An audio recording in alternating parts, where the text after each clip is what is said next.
Hello વિદ્યાર્થી મિત્રો, આજે આપણે જોવાનું છે પ્રમેય 9.10. હવે 9.10માં તમને શું કહેવા માંગે કે સક્રિય ચતુષ્કોણના સામસામેના ખૂણાઓની પ્રત્યેક જોડના ખૂણાઓનો સરવાળો 180 થાય છે. બરાબર? મતલબ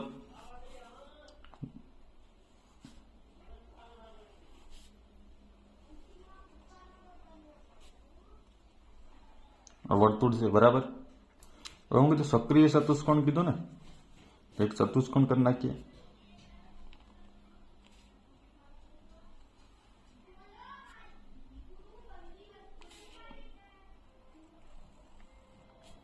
રેડી? હવે નામકરણ કરી દઈએ. એ બી, આ સી અને ડી. બરાબર? હવે સક્રિય ચતુષ્કોણના સામસામે એટલે કે આ ને આ બે સામસામેના ખૂણાઓની પ્રત્યેક જોડના ખૂણાનો સરવાળો 180 થાય છે. બરાબર? એવું આપણે સાબિત કરવાનું છે. તો પેલા શું લખવું પડે? પક્ષ. પક્ષમાં લખવાનું શું લખવાનું? જે આપણે આકૃતિમાં બતાવ્યું એ. તો લખો કે ચતુષ્કોણ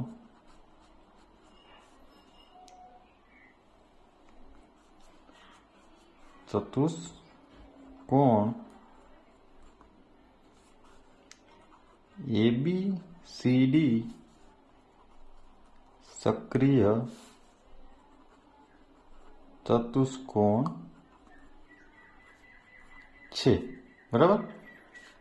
ABCD એ સક્રિય ચતુષ્કોણ છે એવું પક્ષમાં. હવે સાબિત શું આપણે કરવાનું હતું કે સામસામેના ખૂણાનું પ્રત્યેક જોડનો ખૂણાનો સરવાળો 180 થાય છે. એ આપણે કેમાં લખવાનું? સાધ્યમાં. સાધ્યમાં હોય સામસામેના ખૂણા એટલે એ અને સી. તો ખૂણો એ પ્લસ ખૂણો સી બરાબર 180. એવી રીતના બી અને ડી. ખૂણો બી પ્લસ ખૂણો ડી બરાબર 180. એવું આપણે સાબિત કરવાનું છે. હવે સાબિતી.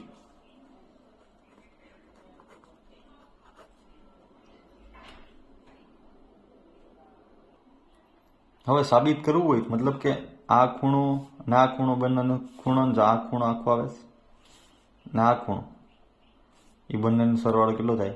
180 થાય. એવી રીતના બી અને ડી એ બંનેના ખૂણાનો સરવાળો કેટલો થાય? 180 થાય. એવું આપણે સાબિત કરવાનું છે. હવે હું આ સક્રિય ચતુષ્કોણમાં વિકર્ણ બનાવું. બરાબર? બી થી ડી સુધીનો ને એથી સી સુધીનો સામસામેના છે ને. હા, બી થી ડી. સૂર્યો થોડુંક આડું અવડું થઈ જશે મારે. હા, વિકર્ણ બને તો તમે જોઈ શકો અહીં બને છે ને. આ કેટલા ખૂણા? તો કેટલા ખૂણા બને? આ 1, આ 2, આ 3, આ 4, આ 5, 6, 7 ને આ 8. ટોટલ 8 ખૂણા બન્યા ને. બાકી આમ આખું જોતા એક ખૂણો, આ 2, આ 3 ને 4 ખૂણા હતા ચતુષ્કોણના. મેં 2 વિકર્ણ બનાવી નાખ્યા, એ થી સી નો અને બી થી ડી નો. તો 1, 2 ખૂણા બની જાય ને. તો એક સાઈડમાં આ બાજુ 2 બની ગયા. બરાબર? તો હવે લખીએ આપણે જે બનાવીને કે સક્રિય ચતુષ્કોણ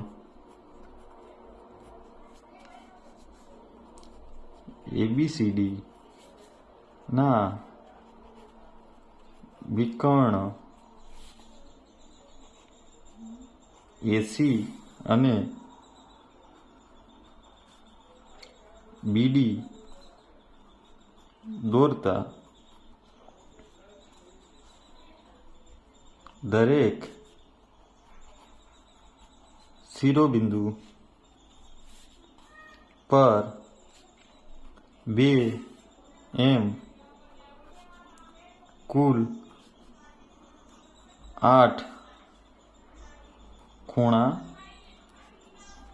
મળે છે. બરાબર? ટોટલ 8 ખૂણા મળ્યા.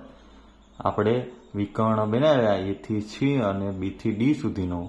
તો આપણે 1, 2, 3, 4, 5, 6, 7 ને 8 ખૂણા મળ્યા. બરાબર? હવે એક ખૂણામાં આપણે શું લખી શકીએ કે તેમાં જો પેલો ખૂણો છે બરાબર, આ પેલો ખૂણો છે એ કોની જેટલું સમાન હશે આ એટલામાંથી એ જોવું હોય તો તમને ખબર છે કે ભાઈ એક જ વૃત્તખંડના ખૂણાઓ શું હોય સરખા હોય ને, તો આનું વૃત્તખંડ જોવું હોય તો હું આને હટાડી દઉં તો 1 અને કયું આવશે 4 આવશે ને. આને જો હું આવી રીતના કરું, આ છે બરાબર, આ એટલું હટાડી દઉં તો આ બની ગયું ને, વૃત્તખંડ બની ગયું ને. આ એક કાઢ નાખું લીટી, આ જીવા છે એ તમે સમજી લો કે મેં કાઢ નાખી. તો આ ખૂણો, આ એક ખૂણો અને આ 4 ખૂણો બંને સરખા થશે. આ હું આ જીવા કાઢી નાખું તો આ વિકર્ણ થઈ ગયો ને, વૃત્તખંડનો ખૂણો થઈ ગયા ને. આમ જો આવી રીતના હું તમને કહું, સાઈડમાં બનાવું બરાબર. હું આ લીટી કાઢી નાખું તો ચતુષ્કોણ આવી રીતના કંઈક થશે ને.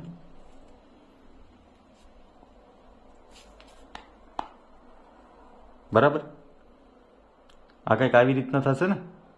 મેં કાઢી નાખી તો આ ખૂણો ને આ ખૂણો, એટલે આ 1 નંબરનો ખૂણો ને આ 4 નંબરનો ખૂણો એ બંને સરખા થશે ને. હા કે ના? તો આપણે અહીં લખી કે ને કે ભાઈ ખૂણા 1 બરાબર ખૂણો 4 નંબરનો ખૂણો. એવી રીતના આપણે આ સાઈડનું હતાડી દીધું. હવે આ સાઈડનું બંધ કરી દો તો કેવું મળે? 8 અને 5 મળે. તો આપણે લખી કે ખૂણો 5 બરાબર ખૂણો 8 બરાબર. એવી રીતના નીચેનું હું હટાડી દઉં તો શું મળે? 3 અને 6 મળે.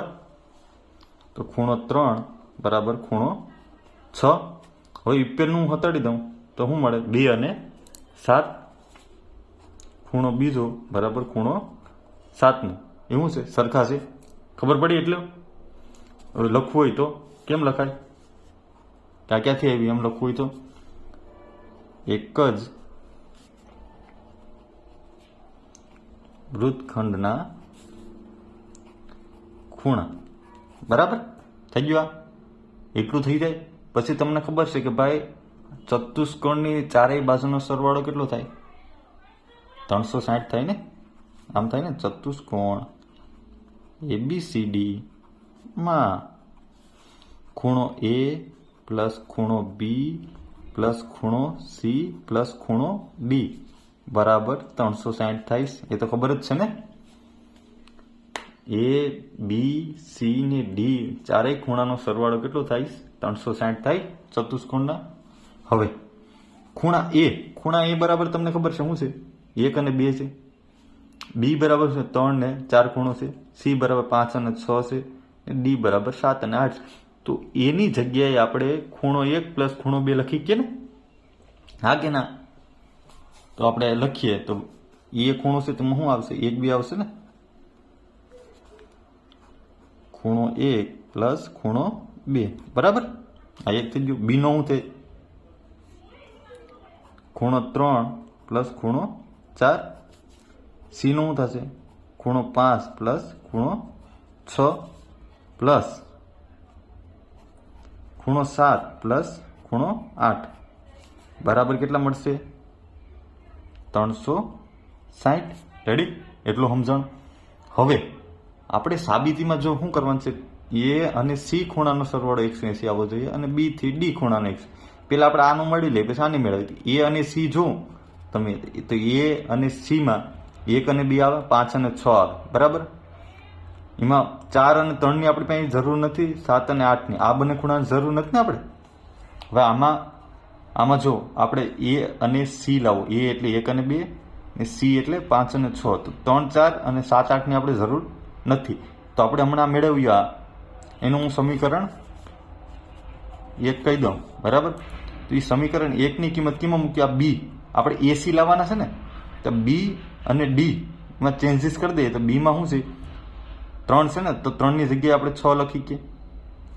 4 છે તો 4 ની જગ્યાએ 1 લખી કે. હા કે ના? એવી રીતના 7 છે તો 7 ની જગ્યાએ 2 લખી કે.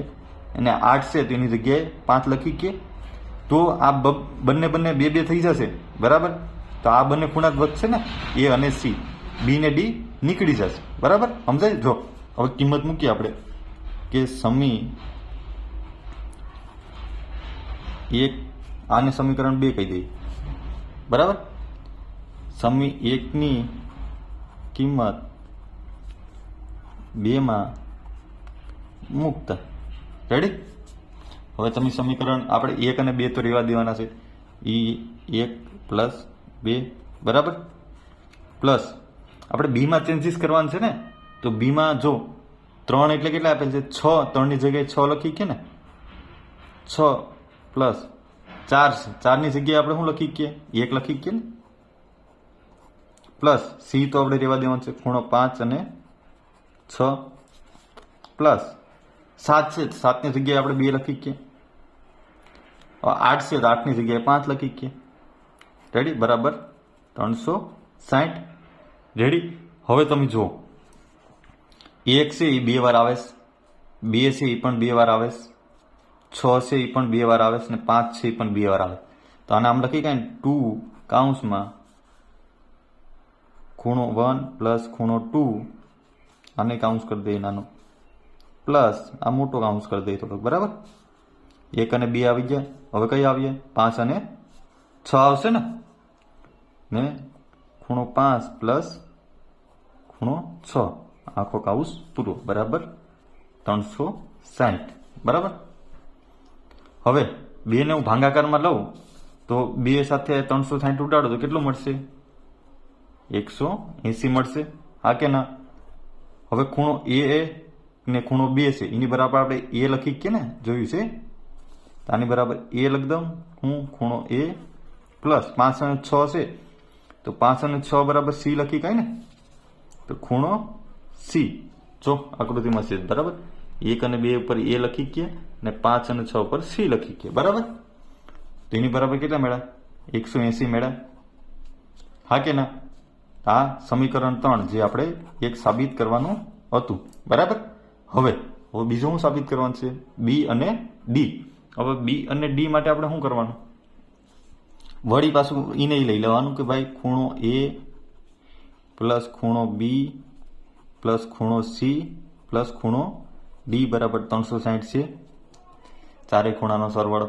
હવે એ અને સી ની વેલ્યુ આપણી પાસે છે ને, એ અને સી, તો હું નજીક કરી દઉં. એ પ્લસ ખૂણો સી ને પેલા લઈ લઉં, પછી ખૂણો બી લઉં ને પછી ખૂણો ડી લઈ લઉં. બરાબર 360. હવે એ અને સી આ બંને હું આમ કરી દઉં. હા ચલો, કાઉન્સ આપી દઉં બંનેને. તો એ અને સી બરાબર 180 છે, પ્લસ ખૂણો બી પ્લસ ખૂણો ડી બરાબર 360. ભાઈ શા માટે એમ આવ્યું? 60 છો. શા માટે આવ્યું? કે સમી 3 પરથી. રેડી? હવે 180 ને હું આ સાઈડ લઈ જાઉં તો હું ખૂણો બી પ્લસ ખૂણો ડી બરાબર 360 માઇનસ 180 થશે. તો 360માંથી 180 બાદ કરો તો શું વધશે? 180 વધશે. તો હું તમને જવાબ મેળવ્યો ખૂણો બી પ્લસ ખૂણો ડી બરાબર શું મળશે? 180 મેળવ્યા, જે તમારે સાબિત કરવાનું હતું. આને સમીકરણ 4 કરતો હતું. બી અને ડી 180 મળી ગયા, એ અને સી 180 મળી ગયા, જે તમારા સાબિત કરવાનું હતું. તો આપણે છેલ્લે શું લખી કાંઈ? જે સાબિત થાય છે. બરાબર? તો આવી રીતના પ્રમાણે તો થોડી ગણતરી હતી પણ ઇઝી છે. તમે જોઈ શકો, સ્ક્રીનશોટ પાડો તમે પાડી શકો. જો વિડીયો પસંદ આવ્યો તો લાઇક એન્ડ સબસ્ક્રાઈબ કરતા ભૂલતા નહીં. Thank you.